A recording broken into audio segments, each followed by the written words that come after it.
Top Kannada TV daily ಅಪ್ಡೇಟ್ಸ್ಗಳಿಗಾಗಿ ನಮ್ಮ ಚಾನೆಲ್ನ subscribe ಮಾಡಿ ಹಾಗೂ ಮರಿದೇ ಈ ಬೆಲ್ ಐಕಾನ್ನ ಕ್ಲಿಕ್ ಮಾಡಿ. ಯಜಮಾನ ಸಿನಿಮಾದ 2 ಹಿಟ್ ಹಾಡುಗಳ ನಂತರ ಈಗ 3ನೇ ಹಾಡು ಬಿಡುಗಡೆಯಾಗಿದೆ.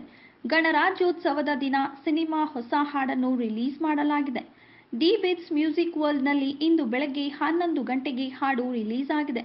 ಕ್ಷಣ ಕ್ಷಣಕ್ಕೂ ಈ ಹಾಡಿನ ಹಿಟ್ಸ್ ಜಾಸ್ತಿ ಆಗ್ತಿದೆ. ಸದ್ಯಕ್ಕೆ ಹಾಡು 2 ಲಕ್ಷ ಹಿಟ್ಸ್ ಪಡೆದುಕೊಂಡಿದೆ ಹಾಗೂ ಹಾಡು ಬಿಡುಗಡೆಯಾದ ಕೇವಲ 35 ನಿಮಿಷಕ್ಕೆ ಈ ಮಟ್ಟಿನ ಹಿಟ್ಸ್ ಪಡೆದುಕೊಂಡಿದೆ. ಹಾಡಿಗೆ ಯೋಗರಾಜ್ ಭಟ್ ಸಾಹಿತ್ಯ ಬರೆದಿದ್ದಾರೆ. ಭಟ್ಟರ ಪದಗಳು ಮತ್ತೆ ಕೇಳುಗರಿಗೆ ಮಜಾ ನೀಡ್ತಿದೆ. ಹರಿಕೃಷ್ಣ ಬೀಟ್ಸ್ ಎಲ್ಲರನ್ನೂ ಕುಣಿಸ್ತಾ ಇದೆ. ಬಸಣ್ಣಿ ಬಾ ಹಾಡು ಈಗ ಡಿ ಬಾಸ್ ಫ್ಯಾನ್ಸ್ಗೆ ಬಹಳ ಇಷ್ಟ ಆಗಿದೆಯಂತೆ. ನಿಮಗೂ ಕೂಡ ಇಷ್ಟ ಆಗಿದ್ರೆ ಎಸ್ ಅಂತ ಕಮೆಂಟ್ ಮಾಡಿ. ಈ ವಿಡಿಯೋದ ಅನಿಸಿಕೆ ಮತ್ತು ಅಭಿಪ್ರಾಯಗಳನ್ನು ನಮ್ಮ ಕಮೆಂಟ್ ಬಾಕ್ಸ್ನಲ್ಲಿ ತಿಳಿಸಿ. ಈ ವಿಡಿಯೋನ ಲೈಕ್ ಮಾಡಿ, ಶೇರ್ ಮಾಡಿ ಹಾಗೂ ಇನ್ನಷ್ಟು ಇಂಟ್ರೆಸ್ಟಿಂಗ್ ಅಪ್ಡೇಟ್ಸ್ಗಳಿಗಾಗಿ ನಮ್ಮ ಯೂಟ್ಯೂಬ್ ಚಾನೆಲ್ ಅನ್ನು ಸಬ್ಸ್ಕ್ರೈಬ್ ಮಾಡಿ.